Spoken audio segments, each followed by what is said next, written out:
ನಮ್ಮೆಲ್ರಿಗೂ ವಿಷ್ಣು ಸಹಸ್ರನಾಮದ ಬಗ್ಗೆ ಗೊತ್ತೇ ಇದೆ. ಆದ್ರೆ ಅದು ಹೇಗ್ ಉಟ್ಕೊಳ್ತು ಗೊತ್ತಾ? ನೋಡೋಣ ಬನ್ನಿ.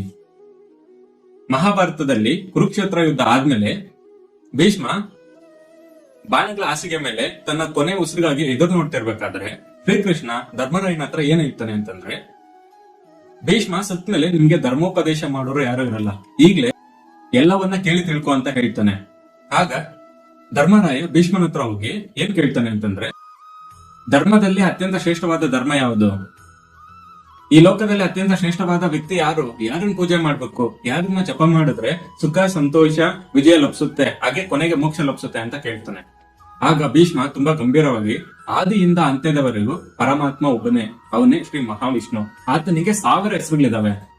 ಯಾರು ಆ ವಿಷ್ಣು ಸಹಸ್ರನಾಮವನ್ನ ಜಪ ಮಾಡ್ತಾರೋ ಅವರಿಗೆ ಸುಖ ಸಂತೋಷ ವಿಜಯ ಲಭಿಸುತ್ತೆ, ಕೊನೆಗೆ ಮೋಕ್ಷ ಸಂಪಾದಿಸ್ತಾನೆ ಅಂತ ಹೇಳ್ತಾನೆ. ಸೊ ಭೀಷ್ಮ ಸ್ವತಃ ಹೇಳಿದ ವಿಷ್ಣು ಸಹಸ್ರನಾಮ ಸ್ತೋತ್ರವೇ ಈಗ ನಾವು ನೋಡ್ತಿರೋ ವಿಷ್ಣು ಸಹಸ್ರನಾಮ ಸ್ತೋತ್ರ. ಈ ವಿಷಯದ ಬಗ್ಗೆ ಫಸ್ಟ್ ನಿಮ್ಗೆ ಗೊತ್ತಿತ್ತಾ?